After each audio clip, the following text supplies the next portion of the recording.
첫 번째 경기 AS 모나코 대 마르세유 분석 시작해보겠습니다.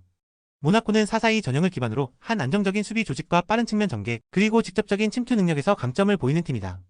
비에리트와 엠볼로는 투톱 구조 내에서 서로 보완적인 움직임을 가져가며 상대 수비를 흔드는 데 능하며, 아클리오체는 중원에서 공간 활용과 전진 패스 전개를 주도하며 공격 전환의 핵심축 역할을 하고 있다. 마이사가 징계로 결장하지만 4-4-2 포메이션의 견고한 라인과 양측면 미드필더의 폭넓은 활동으로 마르세유의 3백과 측면, 윙백 사이의 공간을 공략할 수 있는 구조가 형성된다. 홈에서 강한 전개 리듬을 바탕으로 빠른 선제골을 노릴 가능성이 높다. 마르세유는 3-4-3을 기반으로 한 넓은 전개와 다채로운 전방 움직임을 장점으로 삼고 있는 팀이다. 그린우드는 전방에서의 연계와 개인 돌파 모드에 능하고, 하비유는 빠른 공간 침투와 크로스 제공에서 위협적인 모습을 보인다. 모페는 제공권 경쟁과 세컨드볼 경합에서 활용도가 높다. 그러나 루이스 펠리페와 발레디의 이탈로 인해 300 수비 라인의 조합이 흔들리고 있으며, 특히 양측면에서 윙백이 깊이 전진할 경우 뒷공간 커버에 상당한 부담이 따른다. 전개 속도는 빠르지만 압박을 받을 경우 실수가 잦아 경기 운영 흐름이 불안정해질 가능성도 존재한다. 모나코는 4-4-2의 구조적 강점을 바탕으로 마르세유의 측면 약점을 효과적으로 공략할 수 있으며, 중원과 측면을 오가는 전개 속도 또한 빠르다. 반면 마르세유는 수비진 구성의 불안과 공간 커버 한계로 인해 강한 압박을 받을 경우 흔들리는 경향이 강하다. 결국 수적 우위와 안정된 운영을 바탕으로 모나코가 경기 주도권을 가져갈 수 있는 매치업이다. 두 번째 경기 인터밀란 대 칼리아리 칼초 분석 시작해보겠습니다. 인터밀란은 주중 바이에른 뮌헨과의 챔피언스리그 원정 경기를 치르며 체력 소모가 극심한 상태다. 공격 핵심 라우타로 마르티네스와 중원의 바렐라, 미키타리안까지 모두 풀타임 소화하며 피로 누적이 우려된다. 부상자 명단에는 지엘린스키와 타레미까지 포함되어 있어 공격 로테이션 운용도 제한적이다. 홈에서는 높은 점유율을 바탕으로 경기 주도권을 쥐지만, 상대가 라인을 내리고 버티면 공격 템포가 급격히 느려지는 단점이 있다. 득점 루트의 단조로움이 반복될 경우 무득점 가능성도 존재한다. 칼리아리는 수비 후 역습 형태에 특화된 팀으로 강팀 상대로는 밀집 수비와 빠른 전환을 반복하는 구조다. 피콜리는 포스트 플레이에 능하며, 비올라는 세트피스 상황에서 결정적인 킥 능력을 보유하고 있다. 르본보는 측면 공간에서의 활동량이 많은 자원으로 인터밀란 윙백 뒷공간을 노릴 수 있다. 최근 수비 조직력이 안정되며 실점 억제에 성공하고 있으며, 수비 집중력을 유지한 채 승점 1을 노리는 접근법이 유력하다. 인터밀란은 홈 2점에도 불구하고 체력과 로테이션 문제로 경기 주도권을 온전히 잡기 어려운 경기다. 칼리아리는 수비 중심 운영과 빠른 전환을 통해 리스크를 줄이면서 승점 1 확보를 위한 경기 운영이 예상된다. 결과적으로 이번 경기는 무승부 가능성이 가장 높은 흐름이다.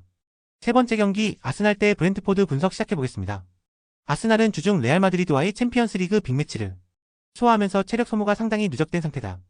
특히 수비진의 중심축인 마갈량이스와 측면 수비의 토미야스까지 이탈하면서 공수 밸런스가 흔들리는 흐름이다. 하지만 홈에서는 여전히 점유율 중심의 전개를 주도할 수 있고, 아처-D 블링 조합을 중심으로 한 빠른 템포의 좌우 전환과 이선 침투는 위협적으로 유지되고 있다.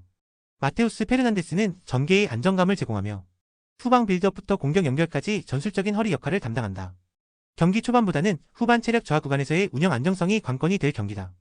브렌트퍼드는 최근 수비적인 조직력을 기반으로 중위권을 꾸준히 유지하고 있는 팀이다. 전방에 와킨스는 제공권과 포스트 플레이에 강점이 있으며, 말런과 로저스는 이선 압박과 역습 전환 시 빠른 속도로 위협을 만들 수 있는 자원이다.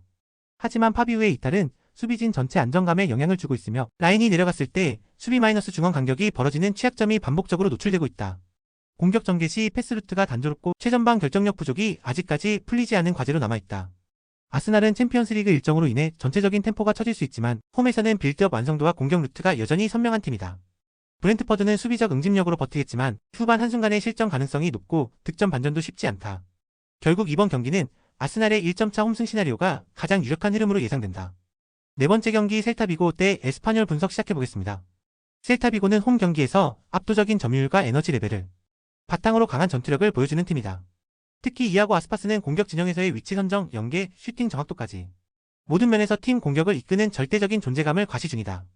알폰 곤잘레스와 프란 벨트라는 중원에서 볼순환과 전방 압박을 병행하며 4-5-1 포메이션 내에서 유기적인 움직임으로 상대 중원을 압도하고 있다. 수비 라인도 홈에서는 압박 타이밍이 정확하게 유지되고 있어 볼 소유 기반 경기에서 강한 흐름을 만들어내고 있다. 에스파뇰은 최근 수비 집중력이 흔들리고 있으며 중앙 수비력과 측면 커버 모두에 허점이 발생하고 있다.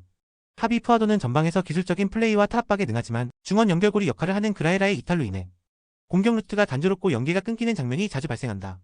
브리안 올리반의 부재 역시 측면 수비 안정성 저하로 이어지며, 강한 압박을 받는 상황에서는 후방 전개가 버거운 모습을 반복하고 있다. 전술적으로는 4-2-3-1 구조지만 압박 지속력과 전진 속도 모두 셀타비고에 비해 밀리는 상황이다. 셀타비고는 홈에서의 강한 에너지와 전술 완성도를 바탕으로 이번 경기에서도 경기 주도권을 쥘 가능성이 매우 높다. 에스파뇰은 수비 라인의 공백과 공격 전개 속도의 제한으로 인해 아스파스 중심의 공격 흐름을 차단하기에 역부족일 것으로 보인다. 결과적으로 셀타비고의 안정적인 승리가 기대되는 경기다. 다섯 번째 경기 바이에른 뮌헨 대 도르트문트 분석 시작해보겠습니다.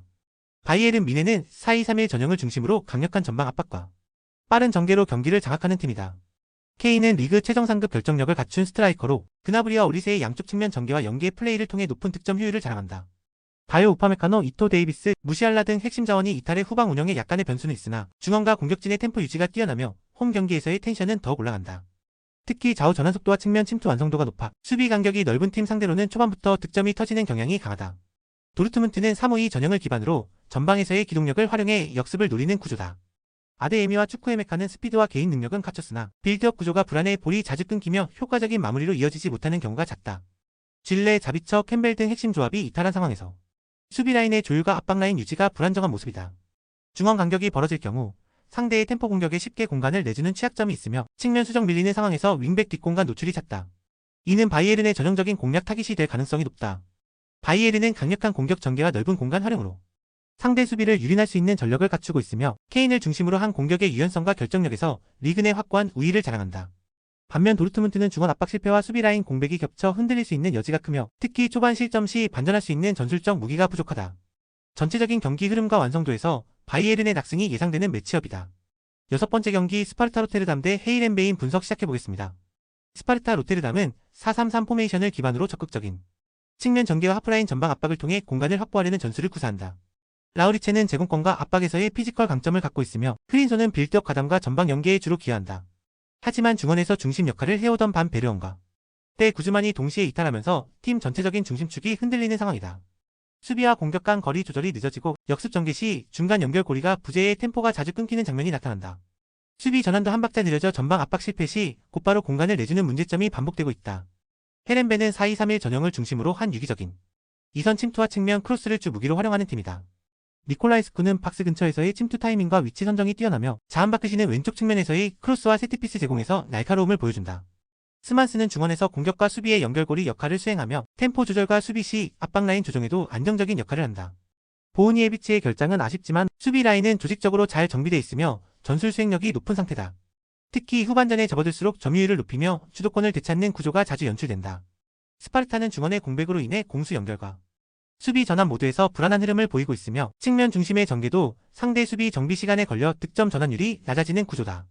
반면 헤렌베는 좌우 전개와 전방 압박 유지 능력에서 강점을 보이고 있으며 이선과 전방의 연계 완성도 또한 우위에 있어 안정적인 승리 흐름을 만들 수 있는 경기다.